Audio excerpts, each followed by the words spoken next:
Republican candidate for vice president admitted on national television that he's perfectly comfortable lying to the American public. It was a shocking admission, even from Donald Trump's own vice presidential nominee. But dishonesty has always been the hallmark of the MAGA playbook. They're not telling the truth about Springfield, Ohio, and Republicans across the country aren't telling the truth about their plan to ban abortion and end fertility treatments like IVF. They're not telling the truth about their proposed budget, which will cost American families an additional $4,000 a year.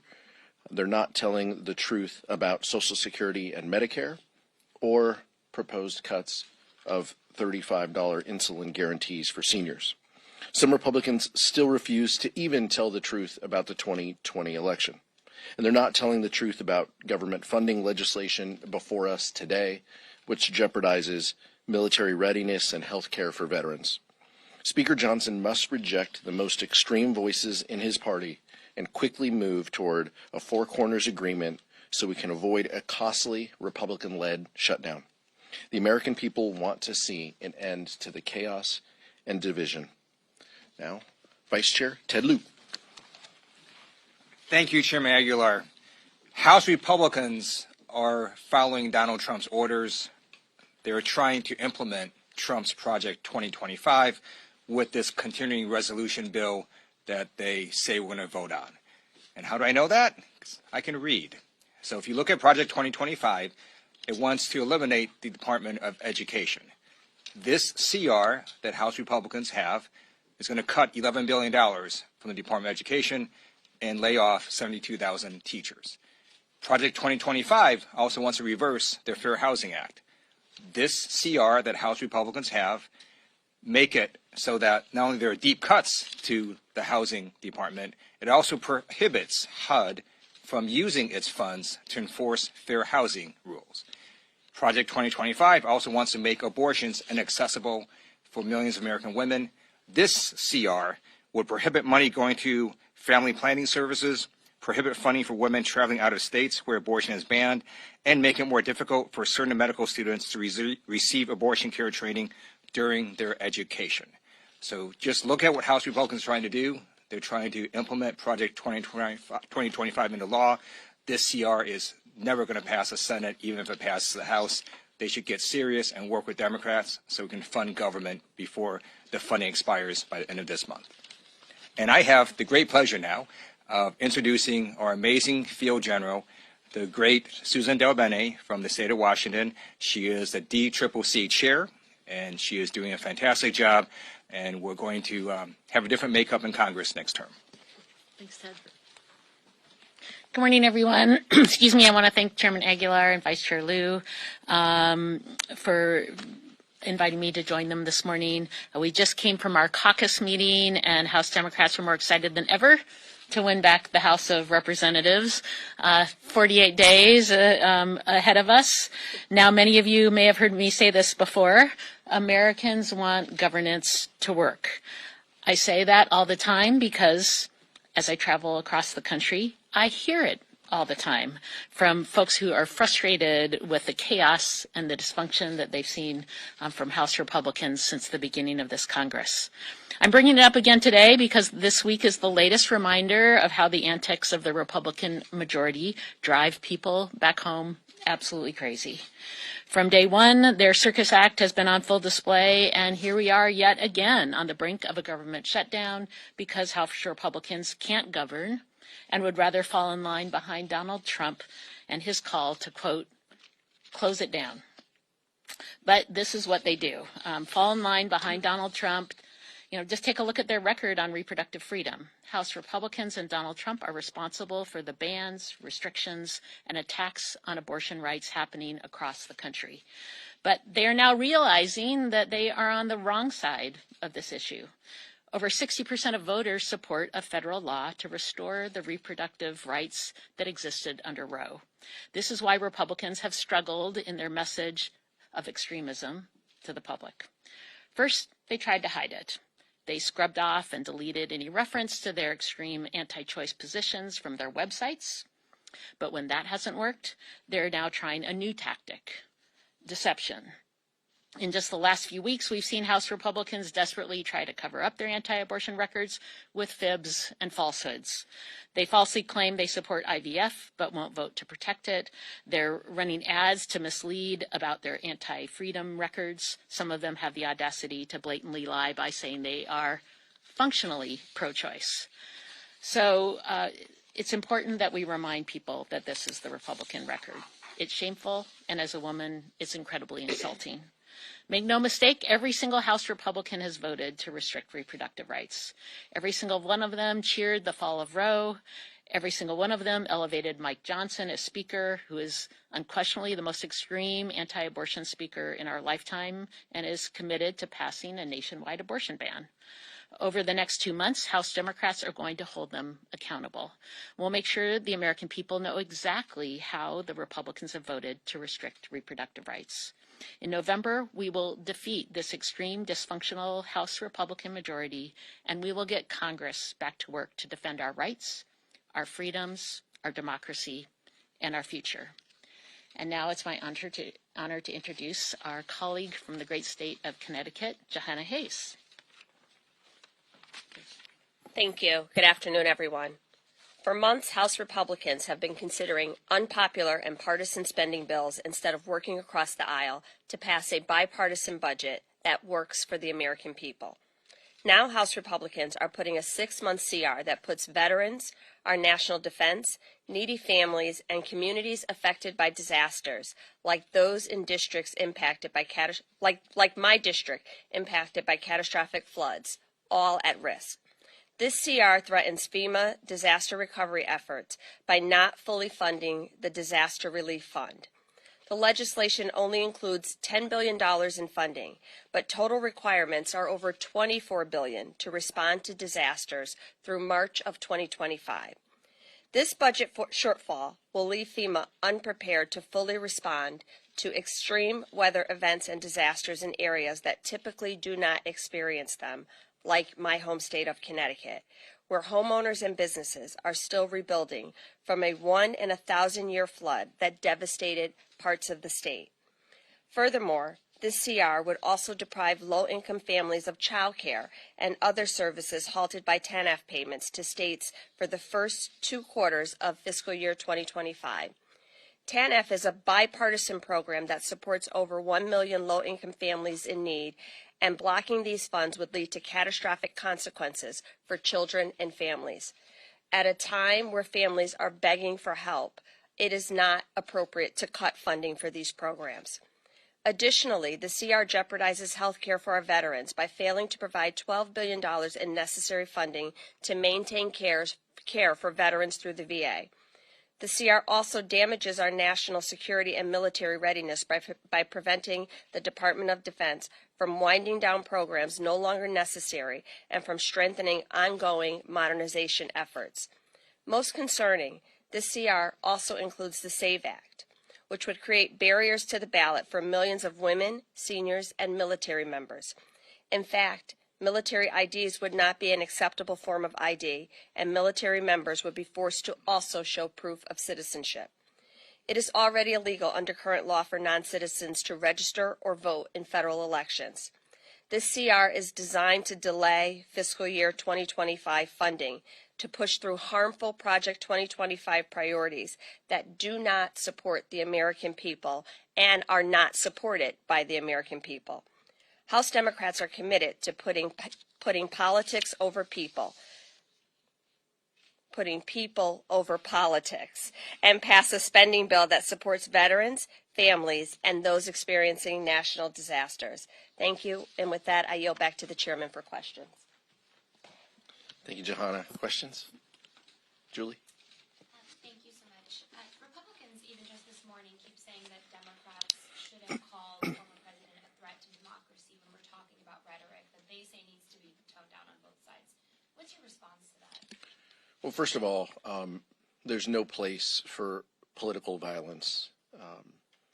We're all thankful that the Secret Service was able to address this latest incident, and there's no place for political violence on any side But let's also be very clear that when the other side of the aisle talks about this issue, they lack a lot of credibility with the American public. When I talked about telling the truth and being honest, they need to be honest about the 2020 election. They need to be honest and ensure and push back against people who stand at podiums with microphones and say that the press is a threat to democracy. They need to push back on that. They need to push back against silly issues like Johanna talked about the SAVE Act and the theory that there's individuals who are undocumented who are voting in droves and are going to turn our election is absolutely false. And so it's just pretty hard to take a lecture, on this issue from those folks, especially Mike Johnson, who was the architect of the legal side of delaying the counting of ballots on January 6th. So, but House Democrats are completely on the same page that there is no place for political violence. We will not encourage it. We will not support it. We will push back against it at every time, but we will also push back against the lies that are told in an election season. Anyone else? Nick? What is your message to House Democrats who are considering voting for the CR and SAVE Act combination tonight because of Republican attacks on immigration and the SAVE Act? Well, I mean, we'll see if this vote gets called. We've been down this before. You guys asked me questions about this last week, and we said if this comes to a vote. So I'll preface it in the same way if this comes to a vote.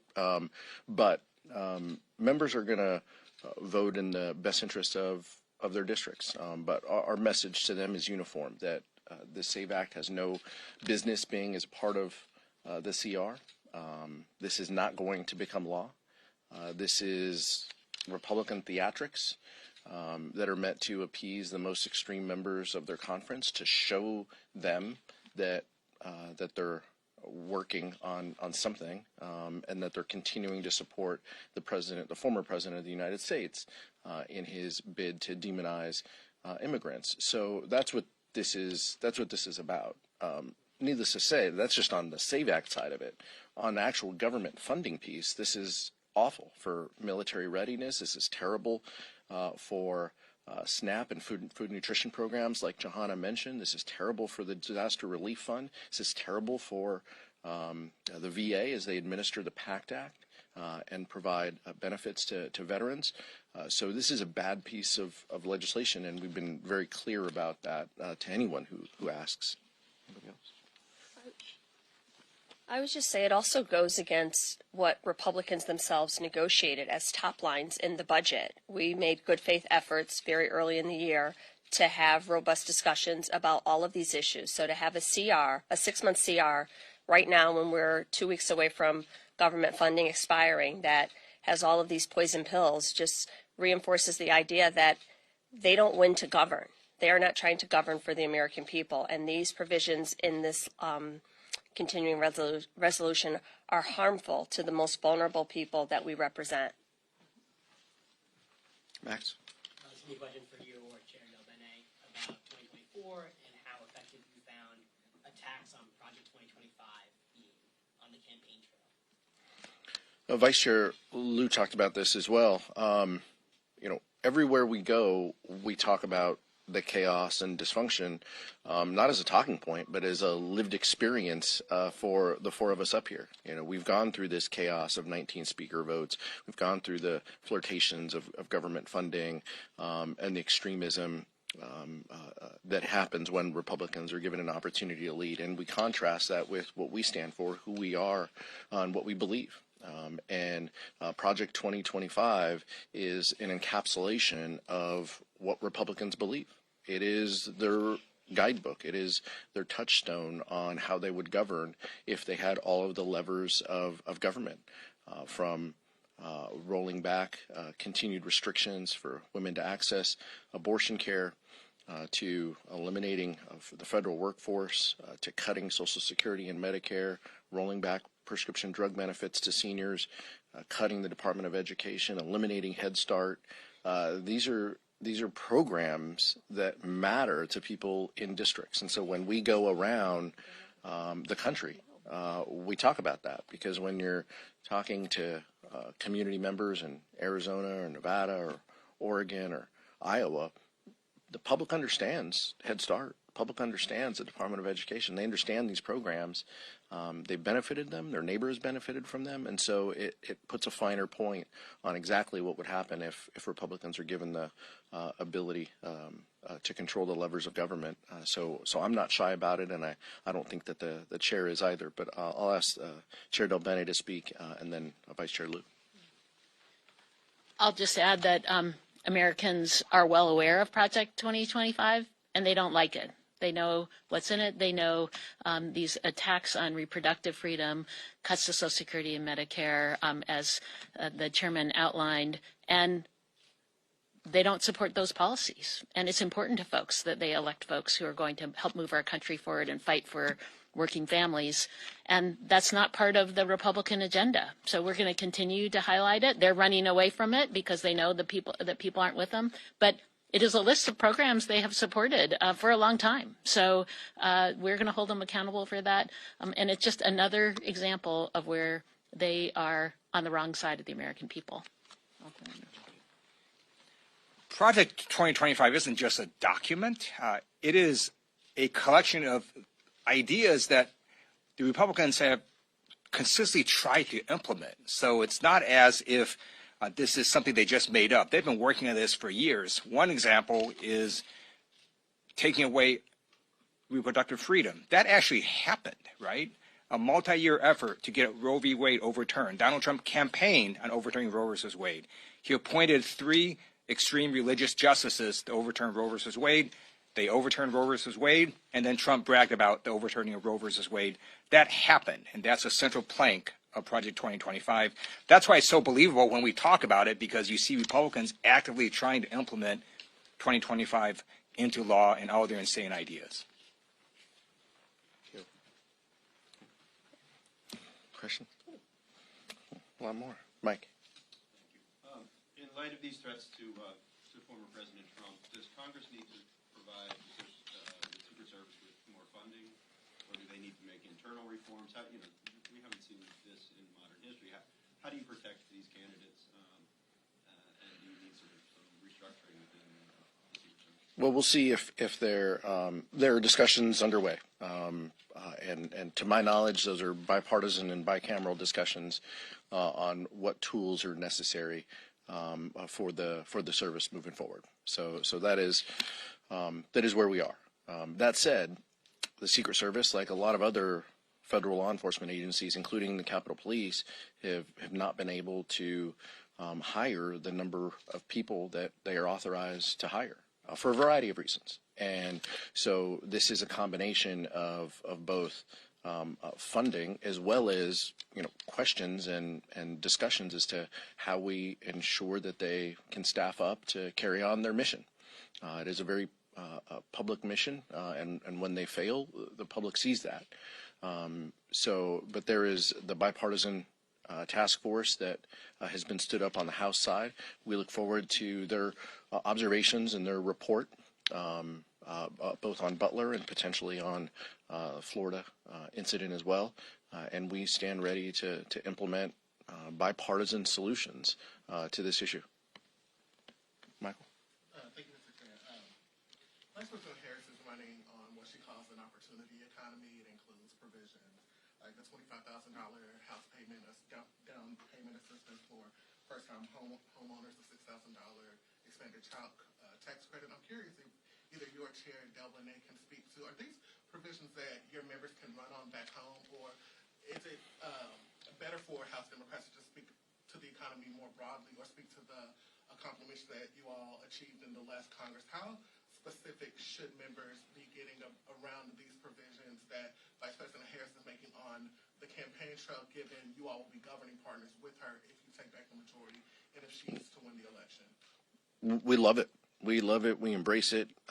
This needs to be a conversation about how we lead our country moving forward. And you do that by talking about policy that you can implement to make a difference in people's lives. The policies that you referenced, the first-time homeowner tax credit and the child tax credit expansion. Those are policies that House members have led on in the past, and Susan Delbene has been a leader on the child tax credit as well, and I'm going to ask her to speak. But these are things, of course, we need to talk to the American public about what we have done, what we have accomplished together with the Biden-Harris administration. Record number of job creation, Inflation Reduction Act, bipartisan common sense bills, including the infrastructure bill, CHIPS and Science Act, those pieces. But we need to talk aspirationally about what we want to accomplish if we're given the opportunity to lead. And I think that's where these policies matter. They matter to families who are seeing these rising costs, and these families who feel that home ownership is just beyond their grasp and that they're not going to be able to get there. These are real things in people's lives. And so I do think we should talk about them. I think that we have. House members have led on these issues, and I think it's made its way into the course of this presidential race, which has been helpful to us as we talk about ideas to help families. Also, as a huge supporter of the expanded child tax credit, this is an issue we've been talking about even since the American Rescue Plan, about renewing that, keep it that policy going forward. We saw the incredible impact, cutting childhood poverty across the country almost in half. Imagine what we can do if we have that policy back and we keep it going, what that means for the long-term future for our kids all across the country, for families, for our communities. Fiscally responsible when we make investments in kids when they're young. It has an incredible impact on our communities overall. Childhood poverty costs us $1 trillion. So when we talk about specific policies like that, we can talk about what we're doing to build a strong future. We can talk about fiscal responsibility and how these investments that we make give us an incredible return for our communities and for our country. And that's yet another example of how we approach legislating and what we want to do to make a difference in the country. Next year, as a Ways and Means member, I'll say next year is going to be a big tax year. And we have to look comprehensively at tax policy, but there are definitely key policies that are critically important. Housing is very, very important across the country, an important issue of affordability, but absolutely the expanded child tax credit is another key policy, and we have data that shows how powerful it can be and how it works. And so we actually want to govern and help support working families, help support and strengthen the middle class, and examples really kind of help describe exactly what we're going to do. But I know Congresswoman Hayes also wanted to talk about what it means in a frontline district like hers. Yes, I just wanted to say that even in a district like mine that is considered a frontline district, the policies that you just mentioned are very popular. Things like home ownership. When we see that one of the number one issues is the rising cost of housing across my district, it is very popular to have a credit. The child tax credit is something that we tried to make permanent. People were very excited when we had the temporary child tax credit. In Connecticut, our state implemented a similar but much smaller credit, but it's a proposal that is very popular, the credits for small businesses.